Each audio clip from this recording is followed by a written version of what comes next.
My name's Corey, and I used to live in Short Lake, Alabama, a town as unassuming as its name. But on the morning of March 5th, 2018, that small town predictability shattered into 1,000 pieces. I awoke to a silence that was unnerving. The usual early morning sounds of my neighbors, the Johnsons, letting their kids play in the yard were conspicuously absent. It was as if the town had suddenly been drained of life. I first thought it was just one of those slow mornings, but as I stepped outside, the quietness was overwhelming. There was no Mr. Henderson mowing his lawn, no Mrs. Baker walking her dog. It was as though Short Lake had been paused, a snapshot of a stillness and eerie calm. My heart pounded as I walked towards the town's grocery store. The open sign flickered in its neon glow, but as I pushed the door open, the bell's jingle echoed through an empty store. The aisles were deserted. Carts were abandoned mid-shop, their contents a snapshot of normality, now seeming outlandish in the deserted space. Panic began to set in. I raced to the town square, the heart of Short Lake, but it was the same. Cars parked with no drivers. The coffee shop's door ajar, coffee cups steaming and abandoned. My calls for anyone, everyone, met only with silence. I rushed to the police station, heart hammering against my ribs. The door creaked open to an empty reception. Desks cluttered with paperwork, computers humming, but not a soul in sight. "Hello?" My voice was a desperate plea echoing off the walls. No response. The realization hit me like a cold wave. The entire population of Short Lake, 5,694 people, had vanished in less than 8 hours. I scoured the town, every familiar place now a haunting scene of absence. The school playground, silent and still. The local diner, its grills still warm, but no laughter or chatter. Houses with doors ajar, TVs left on, meals half-eaten. It was as if everyone had been plucked from existence, leaving behind a ghost town. After hours and hours on end, eventually night fell, and with it, a suffocating sense of isolation. The streetlights flickered on, casting long shadows that seemed to twist and move in the corners of my eyes. Every creak and rustle was magnified, sending jolts of fear through me.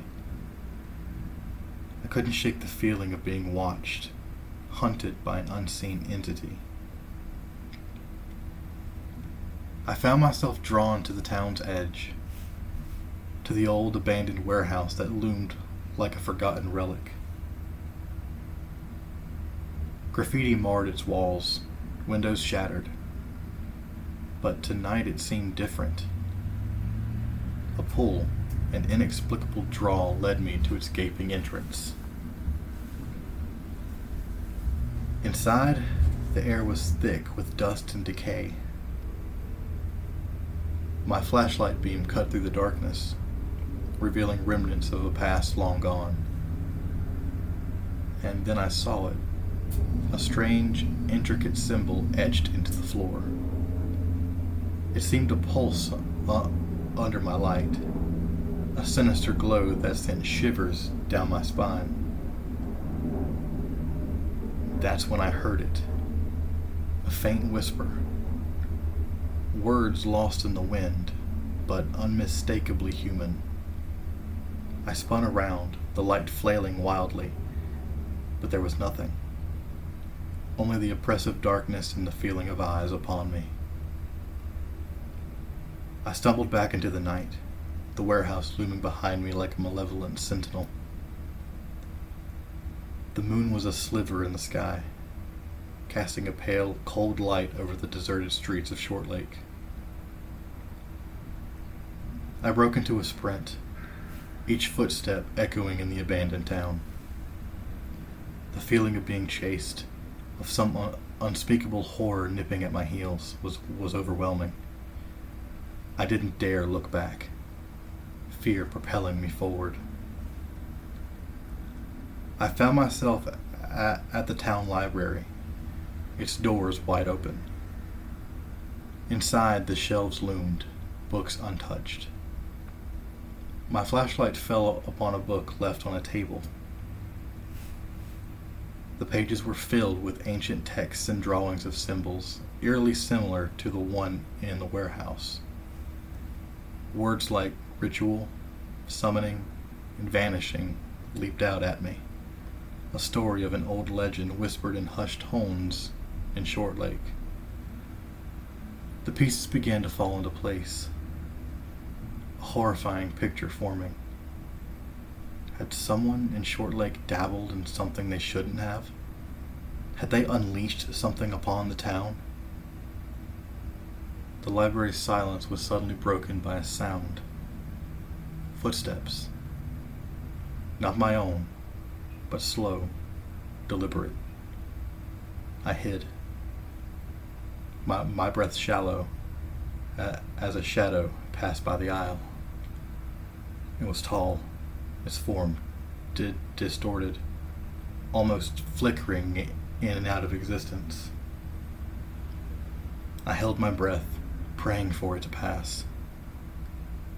The footsteps receded, and I dared to peek. There was nothing but the lingering presence of something otherworldly.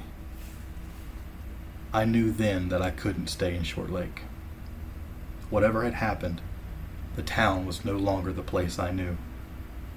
It was a place of horror, a victim to something far beyond understanding. As dawn broke, I left Short Lake behind. The sun's rays did little to dispel the chill that had settled in my bones. The town was now just a speck in my rearview mirror, but the horror of what I had experienced clung to me like a second skin. 5 years have passed, and to this day, I don't know what became of the people of Short Lake. My story is met with skepticism, relegated to the realm of urban legends and ghost stories. But I know the truth. I lived it. And every night, as I lay in bed, I hear the faint whispers of a town lost, a chilling reminder of the horror that unfolded in Short Lake, Alabama. Everyone in my hometown is just gone, and I fear they are never coming back.